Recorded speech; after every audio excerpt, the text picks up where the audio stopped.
तो कैसे हैं आप सभी। मुझे विश्वास है कि आप सभी स्वस्थ होंगे, मस्त होंगे, तंदुरुस्त होंगे।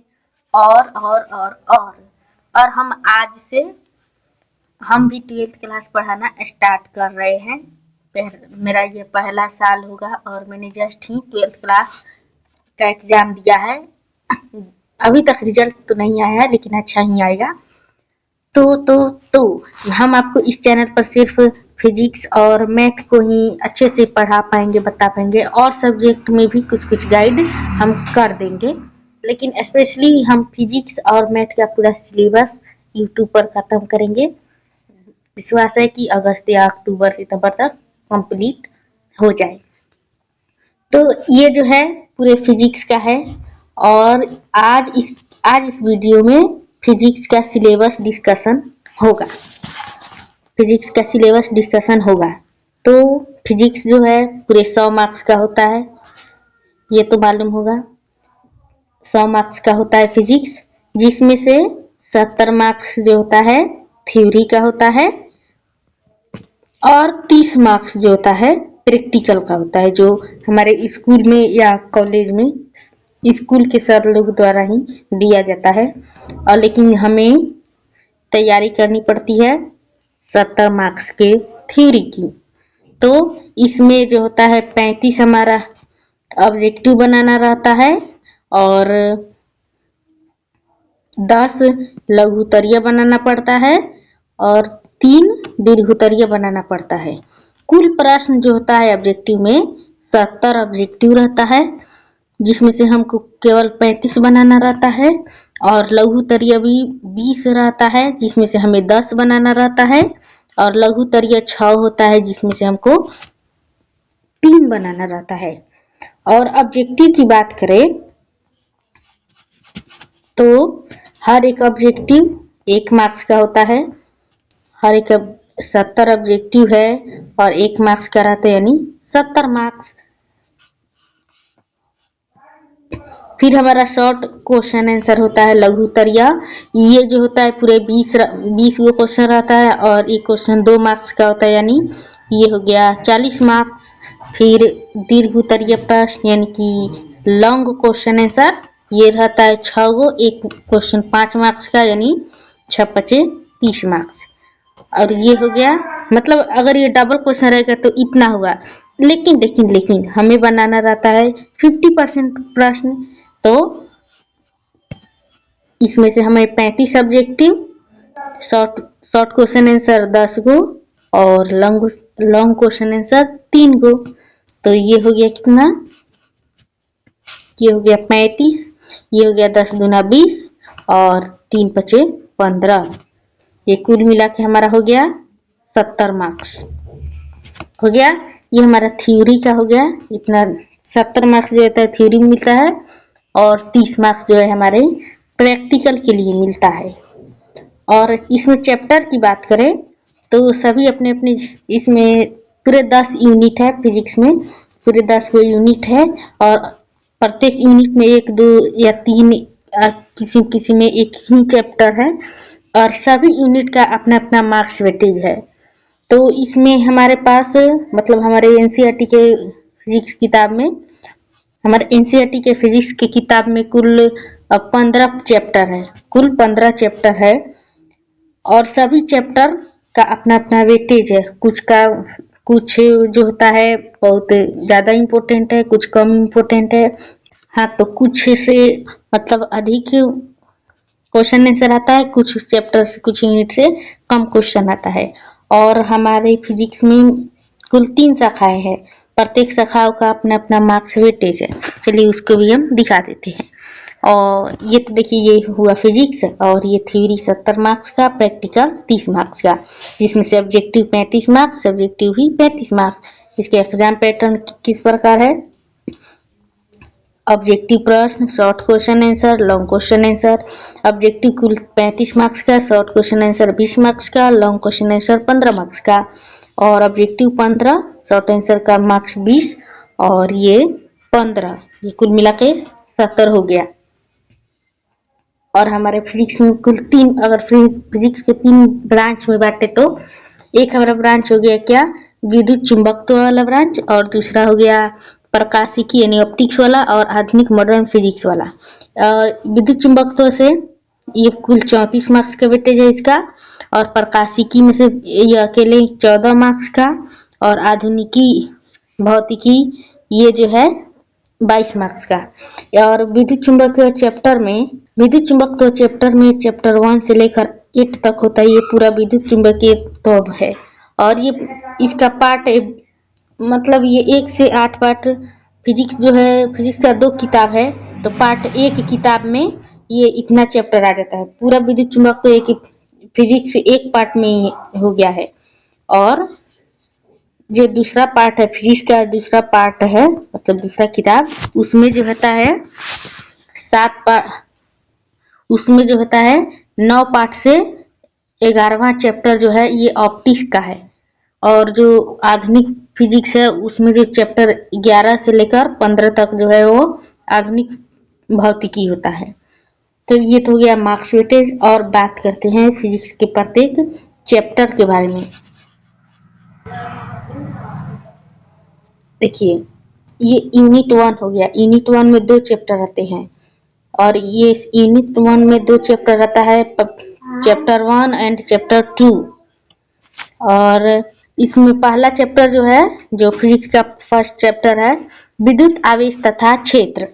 तो दूसरा चैप्टर है स्थिर वैद्युत विभव तथा धारिता। मतलब ये यूनिट 1 हो गया। यूनिट 1 में ये 2 चैप्टर आ गए, और इसका मार्क्स टोटल 8 मार्क्स का वेटेज है। 8 से 9 मार्क्स का, 8 से 10 मार्क्स का वेटेज है। और यूनिट 2 की बात करें तो इसमें धारा वैद्युतिकी, इसमें एक ही चैप्टर आता है विद्युत धारा, और इसका 7 मार्क्स का वेटेज है। फिर ये यूनिट 3 में 2 चैप्टर आता है, चैप्टर 4, चैप्टर 5 गतिमान आवेश तथा चुंबकत्व, और चुंबकत्व एवं द्रव्य। ये चैप्टर 4 और 5 जो होता है यूनिट 3 के अंदर आता है, और इसका मार्क्स वेटेज भी 8 मार्क्स का है। मतलब ये एवरेज मार्क्स है, इसी के आसपास रहता है, इससे कम या इससे ज्यादा 1-2 मार्क्स, मतलब एवरेज तो यही होगा। और यूनिट 4 में भी 2 चैप्टर आते हैं, एक आता है चैप्टर 6, एक चैप्टर 7 विद्युत चुंबकीय प्रेरण प्रत्यावर्ती धारा, और इसका मार्क्स वेटेज भी 8 मार्क्स का है।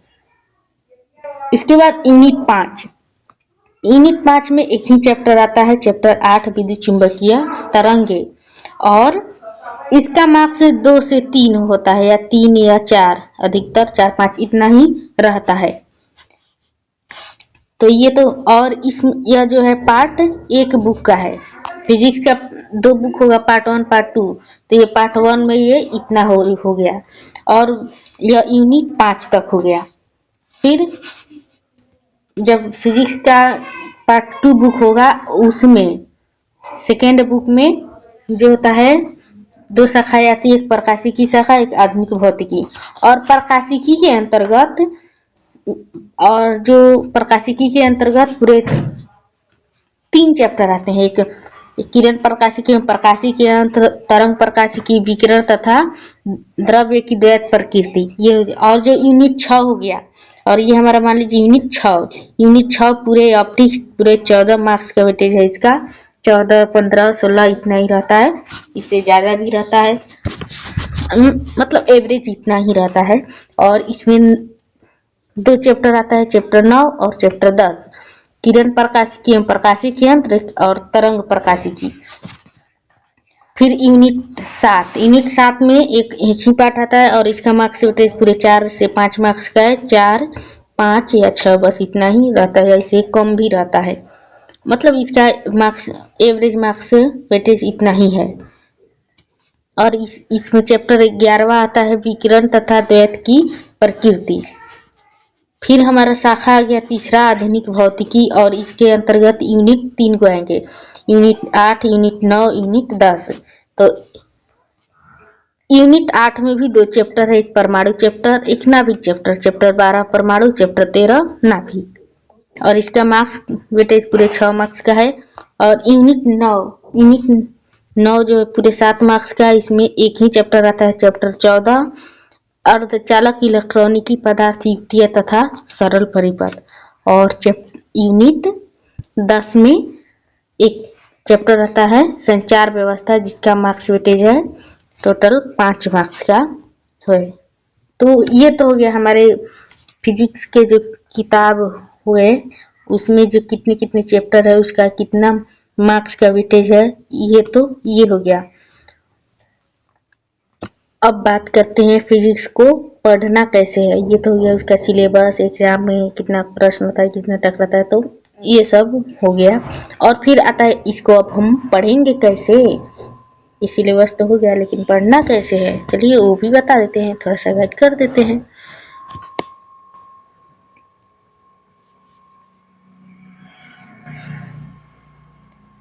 इसमें आपको अगर फिजिक्स में आपको पूरे 70 में 70 लाने होंगे तो आपको टोटल ऑब्जेक्टिव की संख्या जो है पूरे 800 से 900 याद करने पड़ेंगे।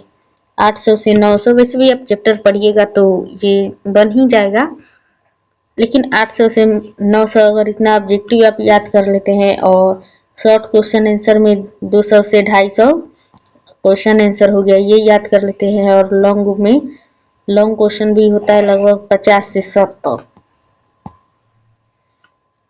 अगर आप इतना याद कर लेते हैं तो फिजिक्स में 70 में 70 आने से कोई नहीं रोक सकता है।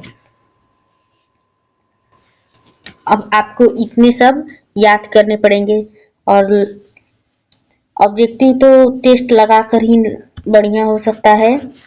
और शॉर्ट क्वेश्चन आंसर, अगर आप शॉर्ट क्वेश्चन आंसर को याद कर लीजिएगा ना तो ऑब्जेक्टिव भी बन जाएगा और दीर्घोत्तरीय भी बन जाएगा, क्योंकि दीर्घोत्तरीय में कुछ कुछ एक दो लघु मिला करके एक दो लघु मिला लेगा और उसी को दीर्घ में पूछ देता है इसी प्रकार से। और हर वर्ष ऐसा ही, मतलब इतना ही अगर आप याद कर लेते हैं तो हर वर्ष तो उतना ही आता है। और उतने प्रश्न में से ही घुमा फिरा कर शब्दों को तोड़ मरोड़ कर पूछा जाता है प्रश्नों को। आप इतना याद कर लीजिए, फिजिक्स में 70 में 70 जरूर आ जाएगा आप सबका। तो इसमें आपको लॉन्ग क्वेश्चन आंसर के लिए प्रैक्टिस करना पड़ता है, प्रैक्टिस बार बार लिखना पड़ता है। लगभग एक डेरिवेशन को आप 10 से 15 बार लिख लीजिए, आपसे कभी नहीं भूलेगा। तो इसमें आपको बार बार प्रैक्टिस करना पड़ेगा, उसमें कुछ कुछ और फिजिक्स को याद भी करना पड़ेगा, ऑब्जेक्टिव भी याद करने पड़ेंगे, long question answer, short question answer, ये सब याद करने से ही संभव हो पाएगा, तभी आपका 70 में 70 आ सकता है और फिजिक्स आपको आसान भी लगने लगेगा। और हम भी प्रयास करेंगे कि फिजिक्स के लिए डेली एक दो वीडियो डालते रहे, ताकि आप लोग भी रिवीजन करते रहिएगा या देख भी लीजिएगा। और मैं खुद का जो नोट्स बनाया है उसी से ही आप सबको भी बताऊंगी। और जिस प्रकार से फिजिक्स के बारे में, मतलब फिजिक्स के बारे में बताया, उसके सिलेबस के बारे में बताया, उसी प्रकार से हम अगले वीडियो मैथ के लिए बनाएंगे। कल मैथ के लिए एक वीडियो बना देंगे और उसको भी आप देख लीजिएगा। और इस चैनल को सब्सक्राइब जरूर कर लेना, शेयर भी कर देना, कमेंट भी कर देना। और आपको ये वीडियो कैसा लगा हमें जरूर बताना। और आप सब अपना स्टडी करते रहिए। अगर आप ऑफलाइन जाते हैं ऑफलाइन पढ़िए, ऑनलाइन जाते हैं ऑनलाइन पढ़िए, जहाँ भी पढ़िए मस्त रहिए, स्वस्थ रहिए, अपनी स्टडी को जारी रखिए। All the best for your 2027 के लिए आपको बेस्ट ऑफ लक। और हम भी इस कार्य में लग चुके हैं और हम कोशिश करेंगे कि वीडियो डालते रहे। तब तक के लिए जय हिंद, जय भारत।